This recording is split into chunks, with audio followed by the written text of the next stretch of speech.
AP needs Jagan ఇప్పుడు రాష్ట్రంలో మారుమోగుతున్న నినాదం ఇదే. ఎన్నికల్లో ఇచ్చిన హామీల్ని 100% అమలు చేసిన సీఎం వైఎస్ జగన్ మరోసారి అధికారంలోకి రావడం ఖాయమని తేలిపోయింది. ప్రజల్లో విశ్వసనీయత ఉన్న టైమ్స్ నో వంటి మీడియా సంస్థల సర్వేల్లో ఇదే విషయం వెల్లడైంది. ఎల్లో గ్యాంగ్ వైఎస్ జగన్ ప్రభుత్వం మీద ఎంతగా బురద జల్లినా ప్రజల్లో ఎలాంటి మార్పు రావడం లేదని గగ్గోలు పెడుతున్నారు.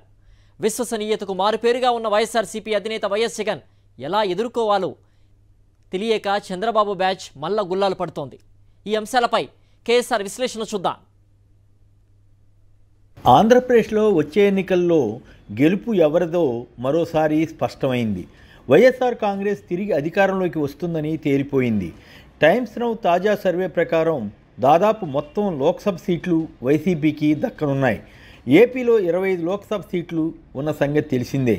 ఇవి మొత్తంగా కానీ లేదా ఒక సీటు తక్కువగా కానీ వైసీపీ గెలుచుకుంటుందని ఆ సర్వే వెల్లడించిందంటే రాజకీయ పరిస్థితి ఎంత క్లియర్గా ఉందో అర్థం చేసుకోవచ్చు. ఈ సంగతిని గమనించే ఎల్లో మీడియాగా ఉన్న ఈనాడు, ఆంధ్రజ్యోతి, టీవీ5 వంటివి ముఖ్యమంత్రి వైఎస్ జగన్ పైన, వైసీపీ ప్రభుత్వం పైన దాడిని తీవ్రం చేశాయి.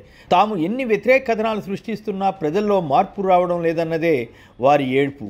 ఇంతకుముందు కూడా పలు సర్వేలు వైసీపీకి అనుకూలంగా వచ్చాయి. వాటన్నిటినీ వక్రీకరించే ప్రయత్నం కూడా వీరు చేయకపోలేదు.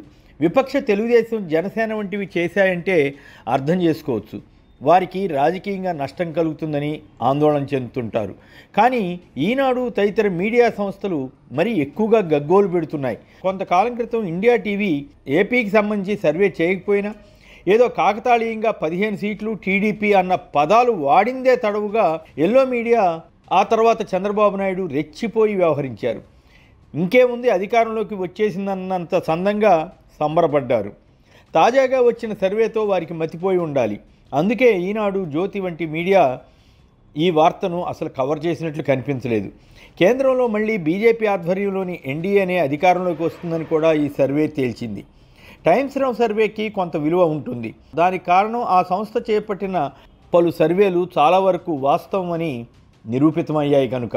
ఉదాహరణకు టైమ్స్ నౌ తెలంగాణ శాసనసభ ఎన్నికల్లో బీఆర్ఎస్కు 41 స్థానాలు వస్తాయని లెక్కగట్టింది.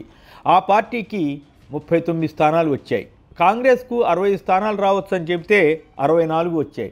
రాజస్థాన్లో భారతీయ జనతా పార్టీకి 114 నుంచి 124 సీట్లు వస్తాయని టైమ్స్ నౌ వెల్లడిస్తే 115 సీట్లతో బీజేపీ విజయకేతనం ఎగురవేసింది. ఆ రాష్ట్రంలో కాంగ్రెస్కు 68 నుంచి 75 సీట్లు వస్తాయని చెబితే 69 వచ్చాయి. అంతేకాదు 2019లో వైసీపీకి 20 లోక్సభ సీట్లు వస్తాయని టైమ్స్ నౌ సర్వే చెబితే 22 సీట్లను వైసీపీ సాధించింది. అంటే ఈ సంస్థ శాస్త్రీయ పద్ధతులు, క్షేత్రస్థాయిలో జాగ్రత్తలు అనుసరించి సర్వేలు చేస్తోందని అనుకోవాలి. టీడీపీ అధినేత చంద్రబాబు నాయుడు స్కిల్ స్కామ్ కేసులో అరెస్ట్ అయిన తర్వాత ఆ పార్టీ పరిస్థితి మరింత దిగజారిందని ఈ సర్వే అభిప్రాయపడింది. ఓట్ల శాతం చూస్తే వైసీపీకి యథాప్రకారం 50% ఓట్లు వస్తాయని, టీడీపీకి 37%, జనసేనకు 10% ఓట్లు వస్తాయని అభిప్రాయపడింది. అంటే గత శాసనసభ ఎన్నికల్లో కంటే టీడీపీకి ఓట్ల శాతం తగ్గుతుందని తేలింది. జనసేనకు కొద్దిగా పెరిగినా అవి అంతగా ఉపయోగపడటం లేదు. చంద్రబాబు కుమారుడు లోకేష్ నాయకత్వ సమర్థతపై జనాల్లో అనుమానాలు ఉన్నాయని కూడా ఈ సర్వే నిర్వాహకులు వ్యాఖ్యానించడం విశేషం. లోక్సభ సీట్లు ఈ స్థాయిలో వస్తాయని తేలిందంటే అసెంబ్లీలో వైఎస్ఆర్ కాంగ్రెస్ ఘన విజయం సాధించడం ఖాయమని తెలుసుకోవచ్చు. ఏ రాష్ట్రంలో అయినా అధికార పార్టీ అంతకుముందు ఎన్నికల్లో తెచ్చుకున్న ఓట్ల శాతాన్ని నిలబెట్టుకునే అవకాశం ఉందని అంటే ఆ పార్టీ తిరిగి అధికారంలోకి వస్తుందన్నమాట. గత ఎన్నికల్లో 49.5% ఓట్లు వైసీపీకి వచ్చాయి. ఈసారి అది 50% ఓట్లుగా ఉంది. జగన్ నిత్యం చెబుతున్నట్లుగా 175కి 175 అన్న చందంగానే పరిస్థితి ఉందని లోక్సభ ఎన్నికల సర్వే చెబుతోందని అనుకోవచ్చు. శాసనసభ ఎన్నికల్లో పరిస్థితి ఇంచుమించు ఇలాగే ఉండవచ్చు. జగన్ అధికారంలోకి రావడం పక్కా అన్నమాట. దీనికి జగన్ సమర్థ నాయకత్వం కారణమని వేరే చెప్పనవసరం లేదు. తాను ఇచ్చిన హామీలు అమలు చేయడం ద్వారా ప్రజల్లో చెబితే చేస్తాడు అన్న భావన తెచ్చుకోగలిగారు. కేవలం సంక్షేమ కార్యక్రమాలే కాకుండా అభివృద్ధి పనులు, పాలనా సంస్కరణల వంటివి చేపట్టడం కూడా ఈ సానుకూలతకు కారణమని అనుకోవాలి. చంద్రబాబు పాలనలో ఎమ్మెల్యేలతో పాటు ఆయన తీరుపై కూడా నెగిటివ్ ఏర్పడింది. రుణమాఫీ మొదలు 400 హామీలు ఇచ్చి వాటిని అమలు చేయకపోగా మాట మార్చారన్న భావన ఏర్పడటంతో అప్పట్లో టీడీపీని 23 శాసనసభ సీట్లకే పరిమితం చేశారు. ఆయా సందర్భాల్లో చంద్రబాబు చేసిన వ్యాఖ్యలు ప్రజల్లో అసహనానికి దారితీశాయి. జగన్ విషయంలో అలా కాదు. ఆయన ఎక్కడా హామీలు నెరవేర్చడంలో వెనక్కి తగ్గడం లేదు. బహిరంగ సభల్లో తప్ప అదే పనిగా ఉపన్యాసాలు ఇవ్వడం లేదు. విపక్షాల విమర్శలన్నిటికీ ఆ సభల్లోనే సమాధానం ఇస్తున్నారు. తన టూర్లలో ప్రజలను కలుస్తున్నారు.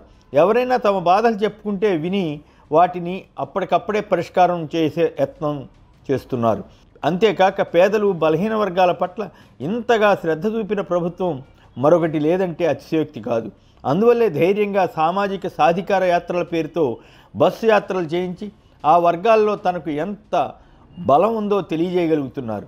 ఎస్సీ, ఎస్టీ, బీసీ, మైనారిటీ వర్గాలు పూర్తిగా జగన్ను సొంతం చేసుకున్నాయి.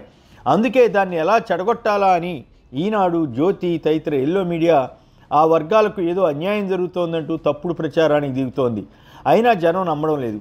ఏం చేయాలో దిక్కుతోచక తెలుగుదేశం పార్టీ ఎవరితో పొత్తు పెట్టుకోవాలా అని తంటాలు పడుతోంది. చివరికి చంద్రబాబు, పవన్ కళ్యాణ్లు పొత్తు పెట్టుకున్నా లాభం లేదని ఈ సర్వే స్పష్టం చేసిందని అనుకోవాలి. దీన్ని బట్టే జనం కూడా ఏపీ నీడ్స్ జగన్ అని అంటున్నారన్న విషయం అర్థమవుతుంది.